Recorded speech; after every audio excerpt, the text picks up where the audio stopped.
Hi, everybody, and welcome to Working with a Developmental Editor. I'm Marion Roach Smith, and we're going to be together for an hour today talking with my friend Bill Patrick all about whether you need an editor, what to do with an editor, what to feed an editor, how to do the care and feeding of an editor is my favorite topic. But seriously, I'm delighted you're here. We had a huge yes turnout for this. So do me a favor and tell me in the questions box if you can please hear me and if you can see the screen. You won't see us. Bill and I have had enough Zoom meetings to last us for the rest of our lives. Oh, good. Martha, I see you. Andrea, I see you. Svetka, I see you. Suzanne, Martha, Jamie, thank you. That's perfect. So hang on to your questions. Thank you. This is great. Sue, Gail, Lisa, wonderful. Hi, Jan. How are you? Nice to see all you. Oh, look, Diana, how are you? Look at all these people I know. Deanna, this is great. All right, everybody. Hi. We're going to get to the meat of the matter in a second, but I wanted to make sure you could see and hear, and lots of people are still joining, so we're just going to give them a minute. But thank you for coming along today. This is part of the Let me introduce you series that I run once a month, where I introduce you to people that you should know. And I've been the luckiest writer in the world. I met a lot of people early in my life, and my version of this is that you should meet those people, or the newer models of those people.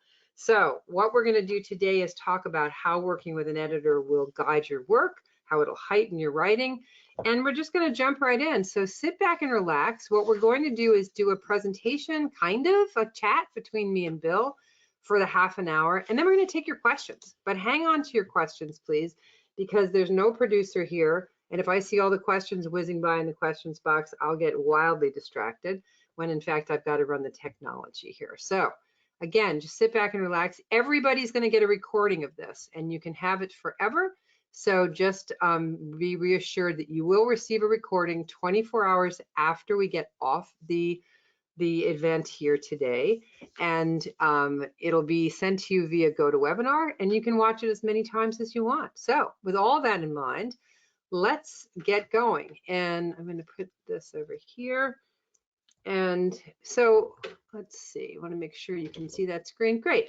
So I'm Marion Roach Smith, and I run the Memoir Project, which is a business that I run that's based on the name of a book I wrote on how to write memoir. The entire name of the book is The Memoir Project, a thoroughly non-standardized text for writing in life. And I teach all kinds of classes here at the Memoir Project, and also we do a lot of editing of manuscripts. And it's with that in mind that I'd like to welcome my friend William Patrick, who I know is Bill, who's here today. Hey, Marion, how are you? It's lovely to see you. Thank you for coming. And Bill has a great resume that we're going to show you because he's an award-winning writer whose work has been published or produced in a number of genres: fiction, screenwriting, creative nonfiction, poetry, and drama. He's published 4 books. He's taught at Fairfield University's MFA writing program for more than a dozen years. And his developmental editing has produced some of the best books I know. Many of them have come out of the Memoir Project. So, Bill, why don't you just fill people in a little bit more about you and what you do and your interests, and then we'll talk very specifically about what you do here at the Memoir Project. Okay. Let me just correct one small thing. Yeah. I've actually published 10 books. Oh, well, I got 4 and I should have said 10. But that's okay. Okay, good. The last 5 were commissioned books, so maybe we can't count those as real books, We can right? count those as real books. I was going based on the bio that I found. Okay, 10. That's 10 books, people. Now, whether they're any good or not, we'll have to talk about that later. But in any case, I've been teaching almost as long as I've been writing, more years than I care to remember. It's probably pushing about 45 now. I've taught at, I think 8 or 9 different schools, 7 or 8 universities, at community college. I've been at the Fairfield University MFA in creative writing, which is a graduate low residency program for the last 13 years, since 2009. Wonderful program, one-on-one mentorship, very much like the editing process, actually, very unlike all the university face-to-face large classroom teaching I did for a long time.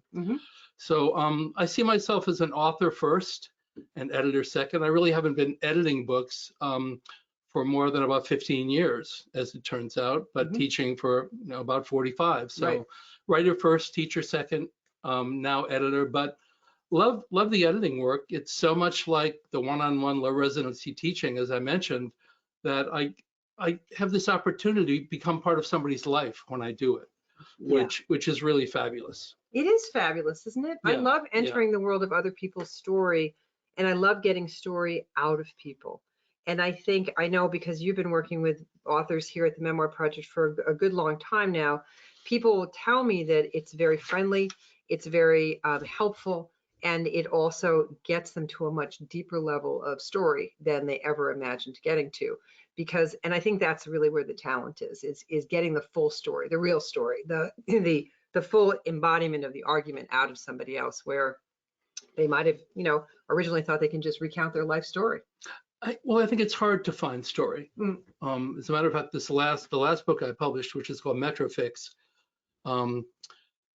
it's about, what is it, 380, 400 pages, something like that. It took me 4 years to write. I didn't find the story until 3 years into it.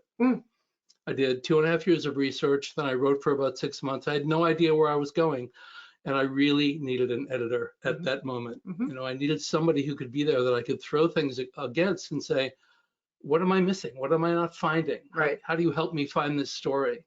And it took me, as I said, at least 6 or 9 months after the 2.5 years of research to actually find the story. And that's one of the things we can do as editors, is help people find stories. For one thing, we've done it a lot. For another thing, we're objective.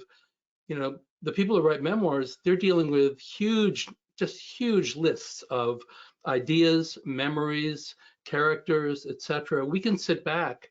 We don't have all the emotional connection, and we can say, I think your story is right here. Yeah, I love when I edit memoir, I find frequently, especially if it's a first draft, right around chapter 7 is where we discover where the story is. Yeah, right? yeah. There'll be a line.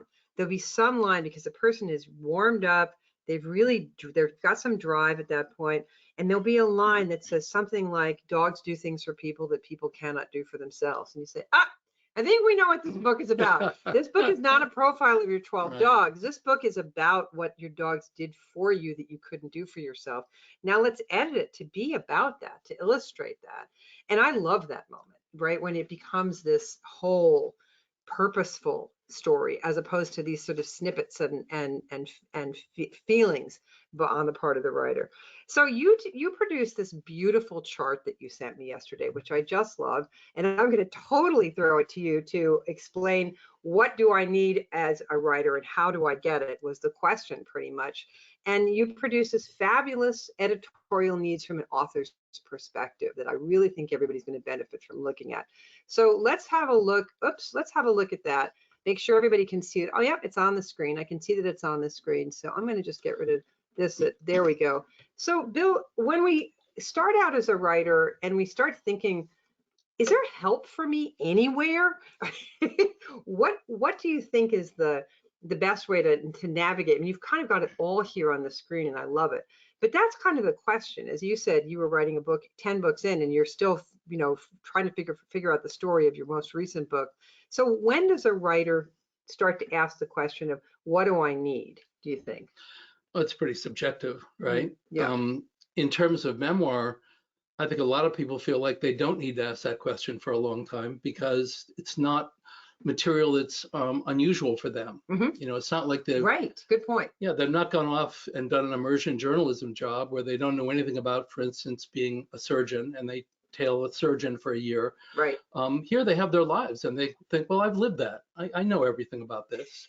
But the problem with that is that you put everything that you know into the book. Right. And as you point out many times in your books, you can't do that. Everything in the kitchen sink doesn't belong in the book. You've got to find the story. You've got to find that essential kernel in the middle and then build your story on that. Right. So this chart, I put this together because all these terms, line editing, editorial assessment, ghostwriting, fact checking, they're all flying around out there. Yep. And there's no real consensus on what a developmental editor does. It depends on which house you're working for, how you interpret it. Same thing with line editing and copy editing. So if you go, this particular chart I just put together a few days ago. I love it. For this. And so you've got a manuscript, maybe you've got, let's say you have 50 pages done. You don't really know what to do with it exactly. And so if you look at the bottom, if you go right to left, all the way in the bottom, if you get 50 pages in and think, oh crap, I really don't know how to write this. Yeah, I know that feeling. Yeah. We all know that feeling, right? Right. I don't really think I can write this, and I'm not sure I want to write this. Right. But I got this great story. All this cool stuff happened. Right. And so who can I find that will maybe interview me? I'll talk the whole thing out, and then that ghostwriter will write it for me. Mhm. Okay, that's going to be the most expensive possible journey Right. you'll ever take. Which is over here on the right-hand side. All the way on the right. Right, and that's the most, we go from least expense to most expensive. You all look at that arrow on the bottom. So yes, ghostwriting is telling your story to somebody else who's a professional, who gets in it, asks you questions, shows you drafts, and you work with that person. Exactly. Which in one sense is easy, but in another sense, not very fulfilling. Oh, no. I don't think. No. So let's shift all the way to the far left. Let's say you've got a manuscript which is 400 pages. Mhm. You've done a draft or two. You're really happy with it. You think, I like this story. I did a great job, but I would like somebody to do a couple of things. I don't want to fact check. That drives me crazy. And I really don't like proofreading because I'm not so good with punctuation. I'm a little shaky on syntax occasionally. I think I'll hire at least a proofreader. Right. They'll go through and they'll find all the mechanical stuff. Mhm. If you look down on the left at the bottom, you feel like it's almost done, but you want somebody to clean up all those aspects, punctuation, spelling, formatting, all that stuff. Plus, you might be a little worried that you've said some things about family or friends that will piss them off.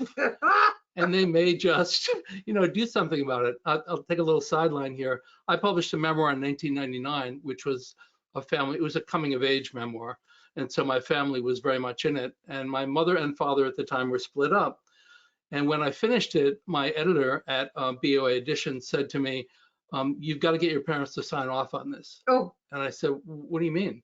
He said, well, there's some stuff in here. They could definitely sue us, and they'll sue you too. And I said, all right. So he sent me a form. I gave it to my mother. She looked at it. She read it. She signed it. And she said, tell me when this is coming out. I'm leaving town. And she was pretty serious, actually, about that. Oh, my goodness. I'm laughing ruefully. So my father was living in Florida with his second wife. And I sent it to him. And I didn't hear anything for months. Oh, no. I think 3 or 4 months went by. I finally called him. And he said, I can't use the language that he used. Oh. But he basically said, I don't really care. I'm not going to sign this damn thing. Oh. And I said, well, you should take a look at it. Because if it comes out, some people might get in touch with you. Right. So he said, all right, I'll sign it. He sent it back to me. Oh, God bless him. So I submitted both of the things to my publisher. We published the book. And sure enough, my father and his new wife tried to sue me. Oh. They were not successful in that lawsuit, but it's a pain in the neck when somebody tries to sue you. So fact checking, yeah, kind of important. Yep, kind of important. Okay, good. That's a very important story because memoir has consequences, Mm-hmm. and you need to know what they are, and you need to be prepared for them, and you don't want anything to be actionable. And we can go, I don't give legal advice, but I used to work at the New York Times, and I know what the standards are for libel, and you don't want to commit libel. And you can head that off very easily in the writing process. Yes, you absolutely can. Nothing needs to be told in full, and you always tell your truth. So let's move along as we move left to right. So I'd like some help with my grammar and style. So you've got some line editing here, and that makes perfect sense to me. I love the fact that there are style insecurities in all of us, and maybe somebody can help you with that. Well, there are plenty. I mean, in the MFA program that I work for, there are plenty of professional writers, but believe it or not, they're not very good with certain things. Mm-hmm. Their syntax isn't terribly good. Often they'll jump around with verb tenses. Mm-hmm. There's all kinds of stuff that they don't do right. So everybody needs a good editor. My friend Michael White, who's published, I think, 9 novels now, Nat Sobel, who was quite a well-known agent in New York, often helped him with stuff. He was Richard Russo's agent. Mm-hmm. He helped write Richard Russo's book, Bridge of Sighs, for him. Mm-hmm. So there are plenty of professional writers who need help, especially with stylistic stuff. Right. But that's still, once again, this being author-centric, you've got to decide where you are with your manuscript. Right. If you think, well, yeah, it's done, but I've only done 1 draft, and I'm not really comfortable. I'm not sure I've gotten my voice the way I want it to be. I'm not sure that I sound casual or funny, or the tone is quite right. Or, you might have a lot of long compound complex sentences, Right. and you've got a subject that doesn't lend itself to that kind of long run-on type sentence. Right. So you might need an editor to either line edit or copy edit. And we're talking here pre-book deal, because a lot of people are under the impression that they can hand in a sloppy manuscript and as a possible book to an agent or an editor. I would say never, under any circumstances, Never. ever handing in anything. No one else is going to fix your work. It has to be as close to perfect as possible before you show it to an agent or an editor at any publishing house, major or hybrid or even self-publishing. You want it to be as good as it can be. So some of the hybrid publishers these days offer these services. Some of the new indie publishers, what we used to call self-publishing, we now call indie publishing in some circles, offer these services, but it's all for fee. So you want to make sure you understand this is before you're going to publication, or if you're going to publication with one of those kind of publishers, you're going to be looking at these kinds of processes. But here we're talking about independent editors like Bill, people that work with the Memoir Project. So when we get into this middle section, this developmental editing, can you just define this for us, please? Yeah, well, it's hard to define easily because there are so many definitions of developmental editing. I'll talk about what I do. Basically, somebody will come to me with some sort of manuscript or even an idea. They might not even have part of a manuscript yet. And the first thing that I do is talk to them on the phone for about a half an hour and take notes, because I want to hear what their voice is like. Sometimes I'll even ask if I can record that so I can actually have their voice, their actual literal speaking voice on the phone, on the paper. And at that point I say, okay, send me what you've written. If that's a chapter, fine, let's go from there. Whatever you've written, send it to me. And then we have another phone call and we just keep talking and brainstorming. And I try to determine what the author needs. And the whole point of doing this kind of chart, this author-centric chart, is that it shouldn't be about what my needs are. It has nothing to do with my needs. Now, when you go to a publisher, often that publisher will give you an editor, and the editor is doing it for the publisher. So the publisher, it's very much about the publisher's needs, not your needs necessarily. That's a very good point, because mass market publishing, or the big four, as we tend to think of them, is they take all the risk. The risk is all on them. So they may be giving you an advance, low or high, that's not the point. The point is the financial risk is all on them. So they want to help create a book that's going to sell. And that may or may not be the book you intended to write. Yes, you want it to sell, but they might say, oh, well, we don't have a book on this year, and I'd like to kind of turn this toward that. I don't know how comfortable you're going to be with that as a writer. Long before that, I think you need to get in with a developmental editor who listens to your voice. And even with, as you just said so beautifully, even with an idea, just an idea. And I've worked with hundreds of writers. I've got 72 books on my shelf here in my office of people I've worked with who have published their books, many of which we started with that conversation. They have an idea, and I say, okay, so what do you want to argue? You know, we walk through all of the things I teach, and then we develop that book. So give us an idea of how 3 or 4 conversations in, you've got maybe 3 or 4 chapters, maybe you've started with an idea. What are the conversations like? Well, once again, they vary immensely. I'm lucky as a developmental editor to be working for Marion, because the people who come to me, the authors who I work with, have already been kind of vetted by Marion, and they come with a memoir map.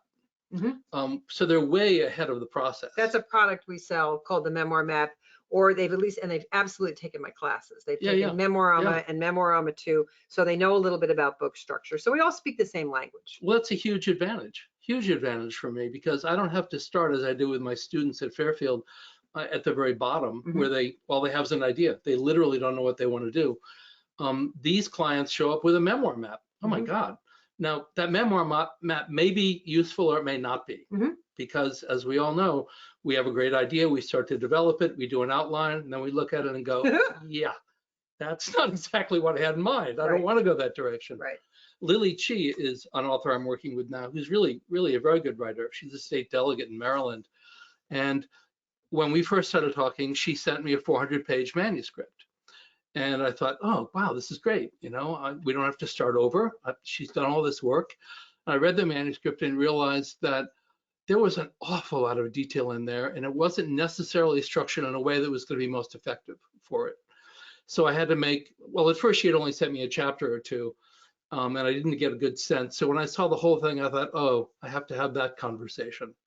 I have to tell And Lily she's that okay with you talking about this? I already checked with her. Thank you. She's See, I want to make sure that everybody absolutely knows that, because we don't talk about their client. I know you knew you had, but I want everyone here to know that we'll never refer to your work unless we have your exact permission. exactly. I would never do that. Yep, I know you would. Anyway, Lily and I have gotten very close in this process. She's amazing, right? She's fabulous, really fabulous. She's amazing.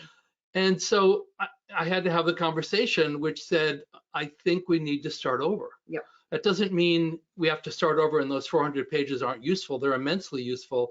I said, but we have to find, number one, a new structure. Number two, we've got to decide on a structure that honors both of the stories you're trying to tell. She's telling a story of growing up in China during the Cultural Revolution, and also very much telling the story of how she ran for state office and won that. So how do you find a structure that works for that? And we played with 3 or 4 of them, came up with finally a kind of parallel structure where the odd numbered chapters are her political campaign from the beginning of her thinking about it to winning the office. And the even numbered chapters start with her being a small child in China and work all the way up to where she started to run. So it's an interesting kind of parallel structure. I love it. And it's like sifting a pack of cards together. And oh, here the dog just came in. Hi, dog. So you'll hear the snuffling. And the thing that is, of course, when the first question I learned at the New York Times that all editors of like the opinion pages ask, and the thing that I learned from my first editor at Houghton Mifflin, is that every editor asks this question in a professional setting: why this writer? Why now? And the Lily Chi question is answered because the state legislatures of America are about to be the single most important places. They've never been as important as they are now, in the way that we have now thrown one of or several of the most important issues of our time to the state legislatures. And that we've got this woman from born and raised in communist China in a state house in Maryland, doing the incredible work of understanding the diversity of America and understanding the myriad issues facing the state of Maryland in its evolution, is fabulous. And I think her book is going to be really popular. I think her story is terrific. Yeah. And it's going really well. We're about 2/3 of the way through the rewrite, and it's going well. Now, other clients I'm working with don't want to have that kind of extreme revision. Right. One client who's in New Zealand is doing a book that I'm not going to talk about the book itself, but it's now been through 4 or 5 different incarnations, and it gets better, but more interesting and odder each time that she comes back to me. And so it's not like I'm rewriting any of that, but I'm reacting, I'm assessing, I'm being, what every writer needs is a critical reader. A reader who is interested and knowledgeable and reads that piece and says, here's what I like about it. Here's what I think can be better about it. Right. Let's talk about that. Right. And digs in. The questions that I get to ask people on what I see on the page, I see something that you might not have seen. I see that maybe in a story, God forbid, of abuse, that not only did you lose the territory of your body, but you lost your voice. And so because somebody said, don't tell, or they say, I'll kill you if you tell, or they say terrible things to you, and it hushes your voice. So really the book becomes, after handling many books of abuse, I've come to see them almost all as books about getting your voice back first. And when we have those conversations, and I do a lot of crying in this office, we really touch each other in a significant non-physical way. We touch each other and give each other permission to tell the true and full story of something, which I think is much better than giving me the Monday, Tuesday, Wednesday, Thursday, Friday, Saturday, Sunday version of your life. Well, that's one of the reasons to hire an editor. Yeah, because we don't want your date book. Well, no, because you maybe haven't found your voice. Right. Yes. Whether it's psychological trauma or whatever it is, you need somebody who's going to help you do that. That's a beautiful point. That's exactly it. And it's an honor to do it. I take delivery on those kinds of confessional experiences every day, and I honor them first with confidentiality, and second with hoping to transpose it to a higher key and make it so that somebody else can learn from it. So you get a lot of things in the developmental editing. Well, the other part I think of developmental editing that I think my definition of it is I'm sort of a partner in the process. And Wallace Stegner talks about writing as a kind of voyage of discovery. Yes. And he has this really wonderful line, which is nobody can teach the geography of the lack of discovery. Oh, And so, let's assume this metaphor, right? You're going to take a journey by ship and you do all your prep work, you get everything done, you've got every single material you need to go on that boat, you get on the boat. Guess what? Everything from there is to be discovered. yes. You have no idea what's going to happen when you're in the middle of the ocean. It's lovely. And it gets lonely Yes. and storm tossed in the Yes. middle of the ocean. And you need somebody there who's taken the journey before. Yes. That doesn't mean that I'm going to discover it for you. It means we end up maybe brainstorming and discovering it together. But that voyage of discovery needs a partner. It's community, and Exactly. and I genuinely believe that no writer can do this alone. All my best friends are all writers. Bill and I have been friends for 25 years, and I genuinely believe that we have to have these conversations every day because you sit at, I'm sure everyone on this call had, well, those who celebrate Thanksgiving had that experience at dinner where maybe one of your relatives turned to you and said, "What are you writing?" But for the most part, they don't. And for the most They part, don't. when they do, and you start to tell them the plot of your book, their eyes glaze over because they don't know what to do with that information. Well, Bill and I do know what to do with that information. Well, they're not part of the process, Right. Because they don't do it themselves. Right.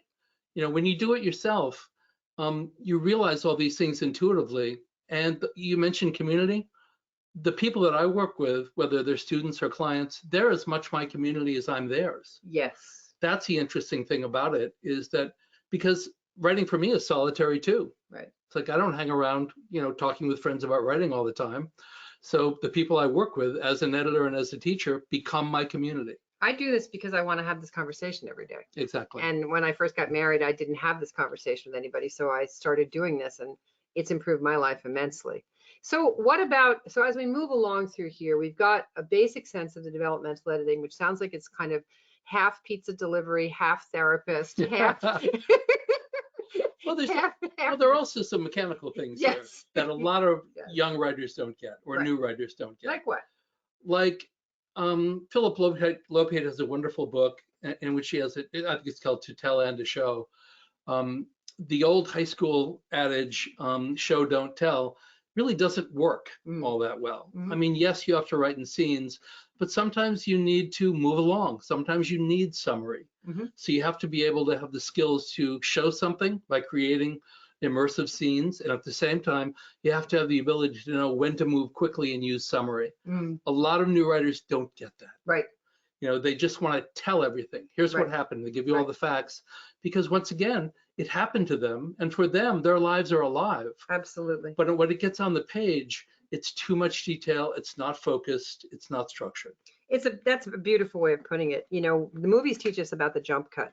When we see a guy in bed, he opens his eyes. We don't see him get out of bed, put his feet on the floor, go brush his teeth, take off his pajamas.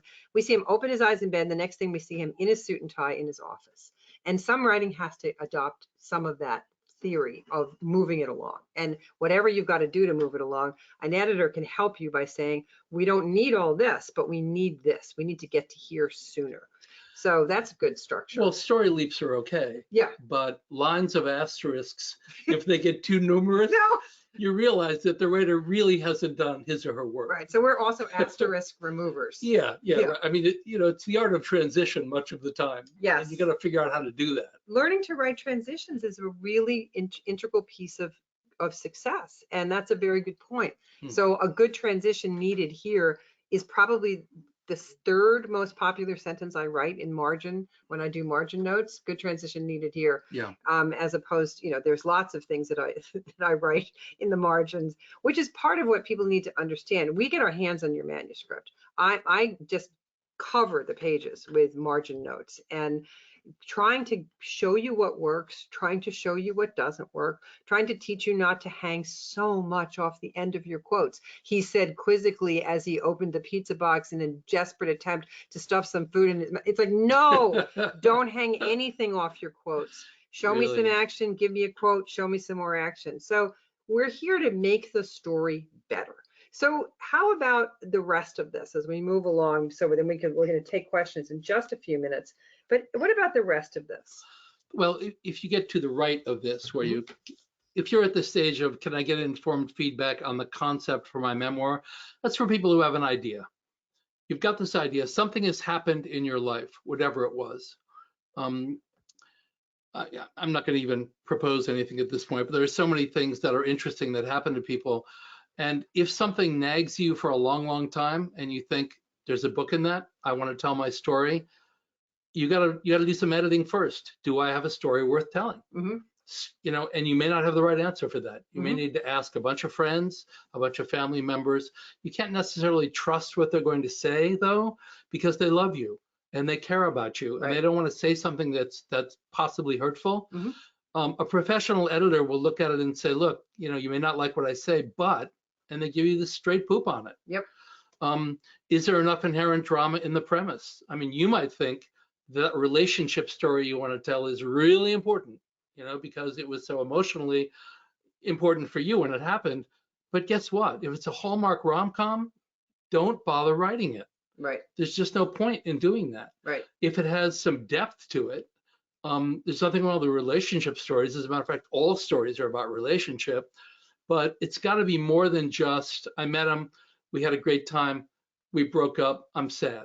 Right. It has to be a lot more. Got to be a lot more than that, a right? lot more than that. I don't want to look through your Polaroids. Yeah. So is your take on the genre cliched? I mean, you're writing a memoir, right? Right. Have you done the reading you need to do? An editor can send you, I've got lists and lists of books that I give to my students. I've got a memoir list, which is probably 400 books long. And I'll, you know, depending on what people are doing, I'll say, okay, read these 5. Mm-hmm. Because you need models. You need to see what's been done. Mm-hmm. Number one, so you don't do it and you don't do it that way. Mm-hmm. And number 2, so you can learn from it and say, okay, I did have this traumatic thing happen.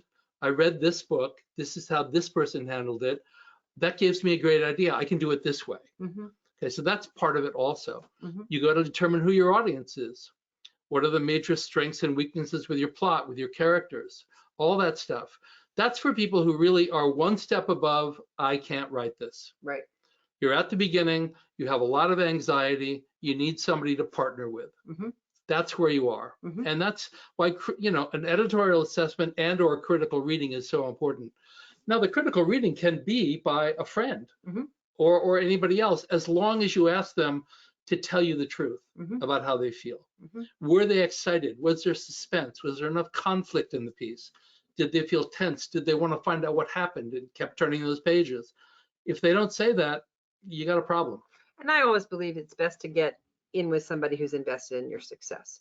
So that isn't always family. You know, family's hungry, family has needs, it's the holidays, whatever. You just can't pitch a family member a story unless they say to you, I've got an hour on Saturday. I am going to give my full attention to you. I'm going to think hard about your questions. It's a rare person who can do that. So I genuinely believe you're better off with somebody who can remind you constantly that, for instance, Cheryl Strayed's Wild is no more about walking the Pacific Northwest Trail than Moby Dick is about fishing. You know, it's just not Moby about. Dick is about fishing. I got to point that out. Kind of, yeah. There is a big fish. but you know, people say to me all the time, I'm going to go walk and I'm going to keep it down. It's like, wait, you're talking shit. You think that's what Cheryl Stray did? It's not that simple. No. It's not that simple. That's a lovely book, too. It's a lovely, beautifully written book and a hard-won self-esteem at the end. Now, before we diss family members too much, I do want to admit that my first reader is my wife, who reads more books than I do, has read more books in her life than I have, and has really good judgment. That's wonderful, and that's very rare. It is very rare, but if you've got somebody in your family or a good friend who's a real reader and is really smart, utilize them. Use them, absolutely. I mean, that's a gift. My first editor, Nan Talese, is married to Gay Talese. He reads to her every single night. Our mutual friend, Russell Banks and Chase Twitchell, read to each other, show each other their work. It's an absolute good model, but the person has got to be invested in your success. What you don't want is someone that says, neat. That doesn't help. Or, I love it. That doesn't help. Or, I don't know. I just don't get it. That doesn't help either. So we're showing you here what you can get. And I think this is just a wonderful chart. It's going to be very helpful to everybody. And I think we can also move on to the next idea. So, you know, is a developmental editor in your future? Is this something that you want to pursue? Because if it is, we're really interested in taking your questions in a minute and showing you, what we can do for you. Here at the Memoir Project, we have developmental editors, we have coaches, we have content editors, and we have copy editors. And so we don't yet have any ghost writers, although I do know a bunch of them, and you probably know a bunch of them, that do a really good job. And so, Bill, you've got a list of reasons to hire an editor that you've put together. Do you want to just talk about that for a minute? Sure, you can read go some right of them. ahead. Okay. And then we'll take your questions in just a minute. That would be great. So here's what an editor can offer that other people who aren't professional can't. Number one, you got expertise. If you choose the right editor, that editor has years of experience, hopefully writing books or teaching other people to write books, or just teaching other people the best way to finish those books. I mean, if you're just looking for a proofreader. Objectivity, very important. Your story is not the editor's story, right? Finding the essential elements of that story is going to be a lot easier for an editor. Story instinct is an important one. Yep. If you've done something for 40 or 50 years and you publish a bunch of books, and you're not, somebody who writes junk, if you're a decent author, what you develop is an ability to understand how to shape a narrative. And shaping that narrative means it's focused. It's about finding a central dramatic question. And I know that sounds like gobbledygook, but it's probably the most important thing that I can talk about tonight. Yep. Stories are simple in one sense. They're about somebody who wants something badly and whether they get it or not. So you've got a central character. They have a significant goal that they're pursuing. They either get that goal or they don't by the end, and they change somehow. There you go. And that change, that inherent change, that story arc, which is a screenwriting term, that story arc is essential. Because without it, you've got a two-dimensional book. Right. You want a three-dimensional book, especially with a memoir. Memoirs are about three-dimensionality. We want to find out who you are, what's going on inside you. That's why that story arc is so important. Editors have knowledge, different genres, different writing skills, books that could serve as models, etc. Partnership we talked about. Creative input we haven't talked about a whole lot. You mentioned something about it though. It's pretty helpful if somebody doesn't just sit there and react. If somebody will brainstorm with you and actually say, hey, how about trying this? Or have you thought about this direction? Right. So the creative input is essential. Yeah. And I ask you the question, what was the worst day of this? That was what my young editor at the New York Times, I was 26 years old, writing my first major magazine piece. And we were trying to figure out how to introduce the subject of Alzheimer's disease. And he finally said, after we tried a million different leads, he said, what was the worst day? And I said, well, I thought my mother was going mad when she killed the cats. And I watched him type very slowly, looking at me like, if she loses her mind now, we may have lost her as a writer. But he's typed it very, very slowly onto the top of that piece. And it's the opening of that magazine piece, and it's the opening of the book that followed.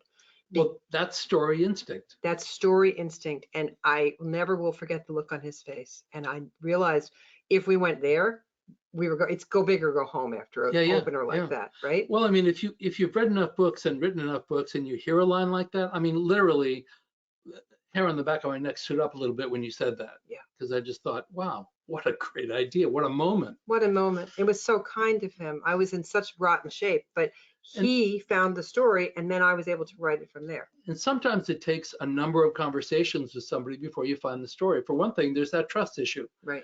Right? Somebody's writing a memoir, they hire an editor. Why should they tell me their innermost secrets? Right. They don't know who I am. Right. Right.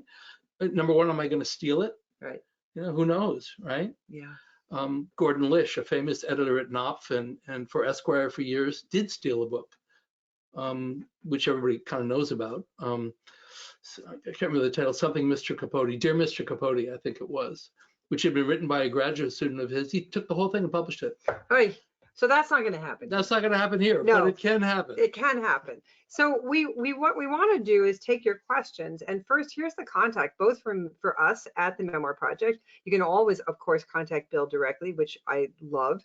But we've got the support at marionroachsmith.com, which is where you write to us and say, I want to get that memoir map. I want to work with one of your developmental editors. I want to work with a copy editor.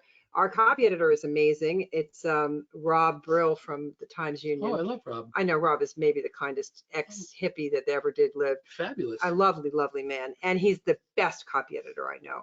So let's take some questions. What you want to do is put them in the questions box. So we're going to take a sip of water and oh, Tina, there are no human images. You asked about the human images.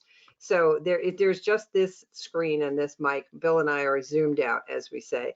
So Alara, what a beautiful name. Alara asks, when do we send our draft to our beta readers? After self-editing, after copy editing, or professional editing? What do you think? Beta readers? So people that first read, it's a phrase. It's Oh, okay. I don't know. welcome to the 21st century. It's Thank a you. phrase. Well, I've been living in the 19th for I a know, long time. I know. So beta readers. Not everybody uses that phrase.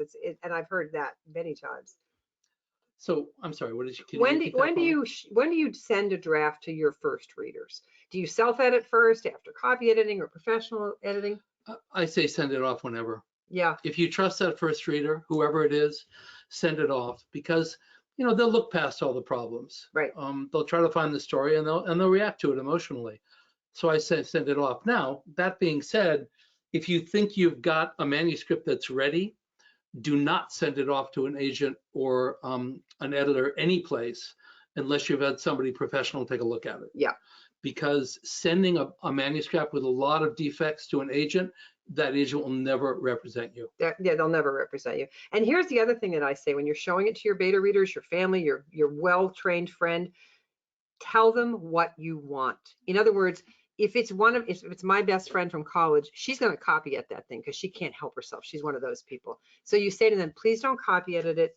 Please don't do grammar. Tell me if it makes sense. In other words, tell them what you want. Does this make sense?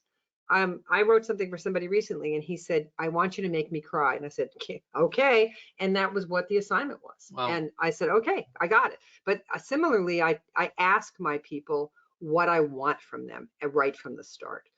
But if you send that off to somebody, you're going to learn something. Yes. Unless they just say, as Marion said, I love it or whatever. Yeah. Any kind of feedback they give you will tell you something about the effect you've had on them. Yes. So do it with a bunch of people. Find 5 or 6 people, give them that early draft, give them some instructions, and you'll learn a lot about what you need to do. I think that's true. All right, Jan asks, I use writing groups and do trades with other writers. Do you have suggestions on how to work with writers to get feedback? Well, I think we just kind of covered that. Just tell them what you need. We did. Yeah, tell them what you need. I do want to say something about that, though. In writing programs, whether they're low residency or full residency, the Iowa workshop model, unfortunately, has taken precedence. So that means you sit around in a room with 8 or 10 other people, you hand them the piece you're doing that day, you can't say a word, and they talk about it for an hour. Right. Okay, that is not helpful. And one of the clients I'm working with now, as a matter of fact, sent part of her manuscript to her writing group, and they gave her advice that really messed with her head.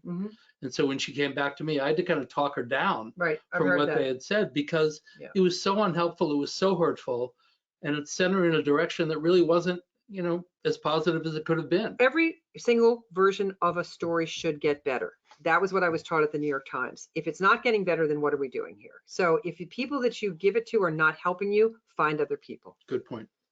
So next, Mark asks, what are the 3 dimensions? 3 dimensions.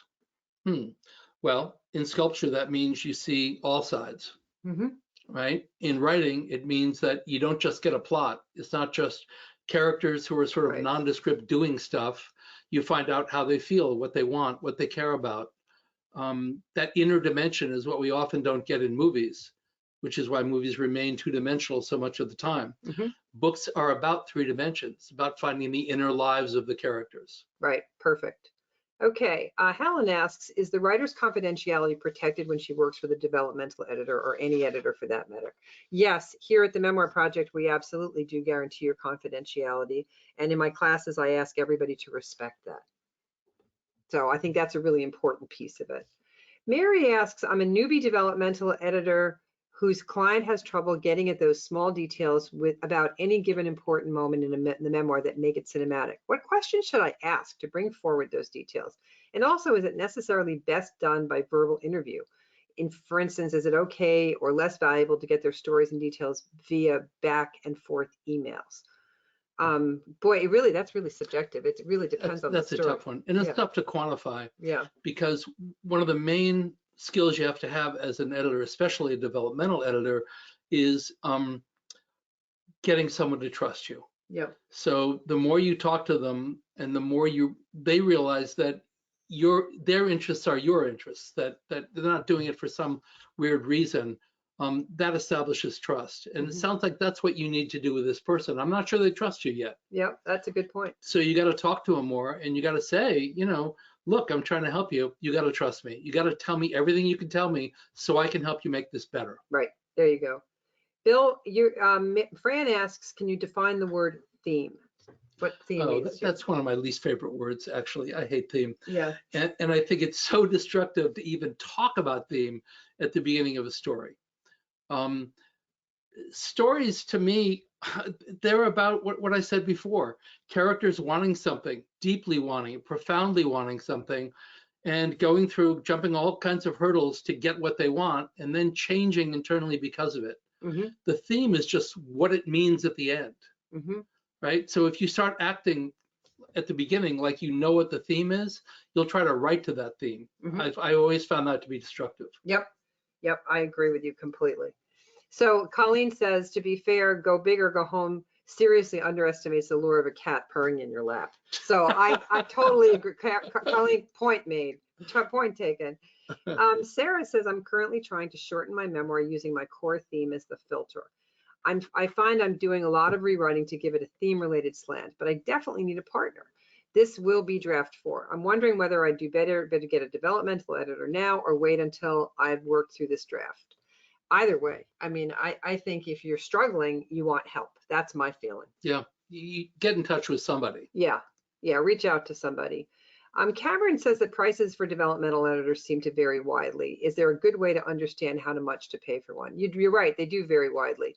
And the editors that work with the Memoir Project all have their own prices. I let them set their own prices. Encourage them to set their own prices. Yeah, no, you have to do that. Yep. The contracts that we send out at the very beginning make it very clear what the price is. And if people want to pay less, they can, I guess, always ask about that. But the truth of the matter is, and I probably shouldn't say this, but I will. After a while, I don't charge all the hours to somebody. I just don't do it. Me neither. Because it takes too long. Yes, I'm with you. My Lauren is always yelling at me, and you should have charged. No, I also fall in love with just about every story I work on. That's the problem. I mean, if you're really honest and if you care about people, I love what I do. The book that they're writing becomes your book. Yep. By proxy. Yep. In a sense. I have stretch marks from every single one of them. Well, exactly. And for instance, today I was working on a chapter for somebody, and I spent 4.5 hours on that chapter. I can't charge them for 4.5 hours. I just can't do it. You want an honest editor, and I think that's a really important piece of this. Sue asks, I'm curious if there's a point between 2 and 3 for some help with grammar and style to need a lot of help. Yeah, some help. You can say to somebody, I think I need a little bit of help. They may disagree. They may think you need more help than that, but. Well, one way to get help very simply is I'm happy to recommend 3 or 4 books for you. Right. There's a book on sentence structure. There's a book on punctuation. There's a book on style. Write to me. I'll send you a list of all these books and make recommendations. You won't have to pay a dime. Brilliant. And that's just it. He will. I know he will.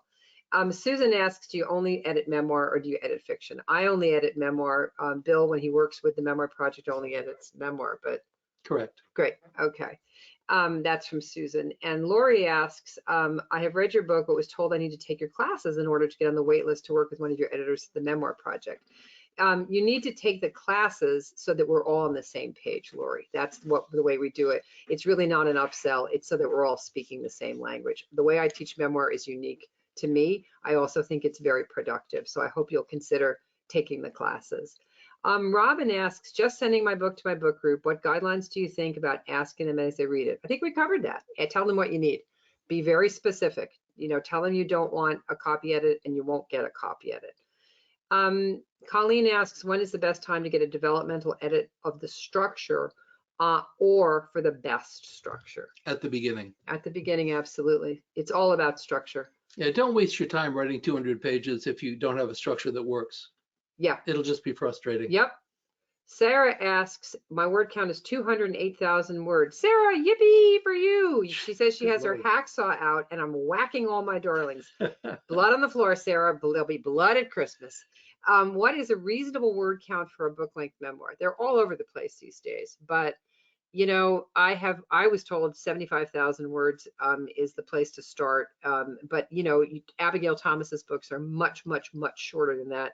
And I've asked her directly. She said nobody ever asked her to write another single word longer than her books are, and her books are great and magnificent. So prove your argument, do your best, but 208, get your hacksaw out. Absolutely.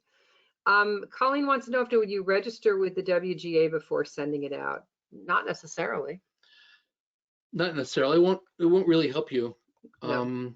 I had a screenplay stolen by Universal, and it was registered with everybody, Yep. and I had to go to court to sue them. Yep, I've been a long time member of the Writers Guild. I love them, but it's not going to protect your work necessarily. It's going to keep you up to date on what you need to know to be a writer in this world. On the other hand, you should definitely copyright your piece. Yep.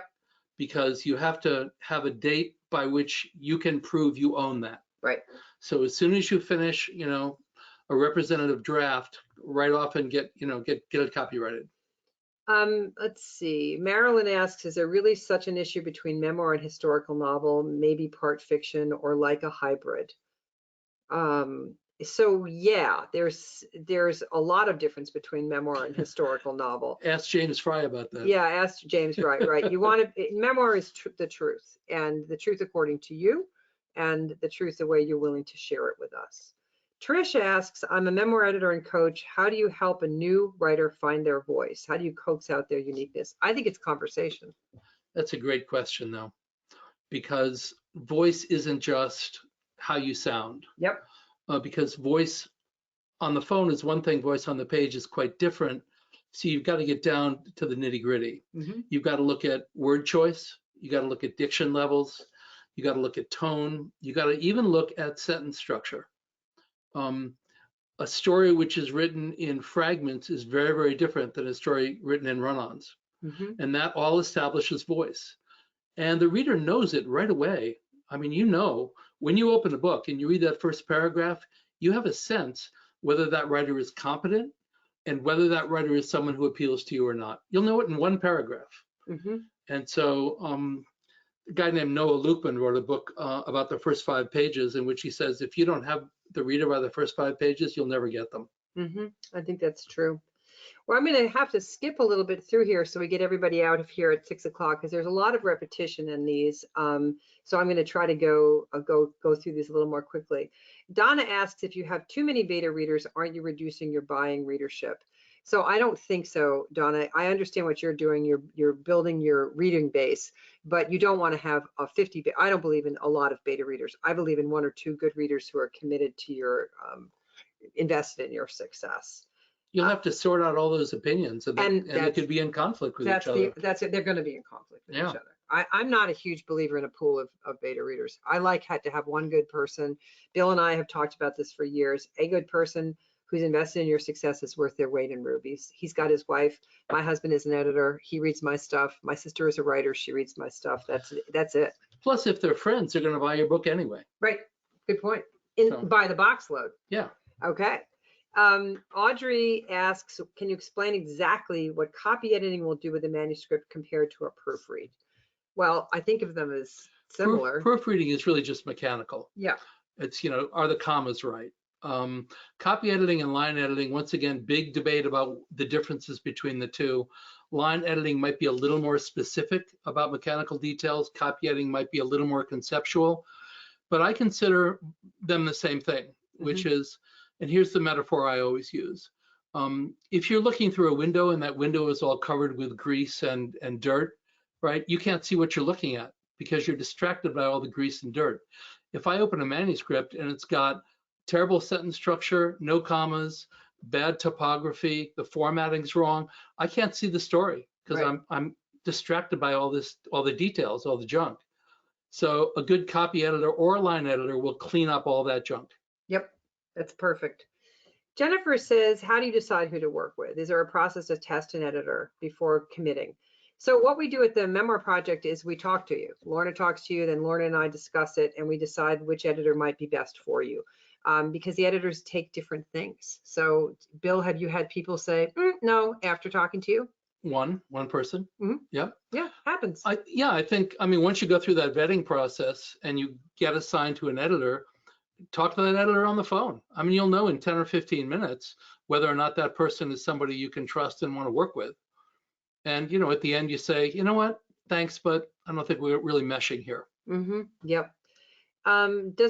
Deborah asked, does including dialogue in memoir increase the chance for being sued? I don't give legal advice ever, Deborah.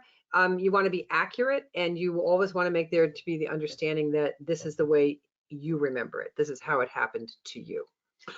Well, also the pragmatic answer is, who the hell remembers what you said? If you're talking about something 20 years ago, you're pretty much making up the dialogue anyway.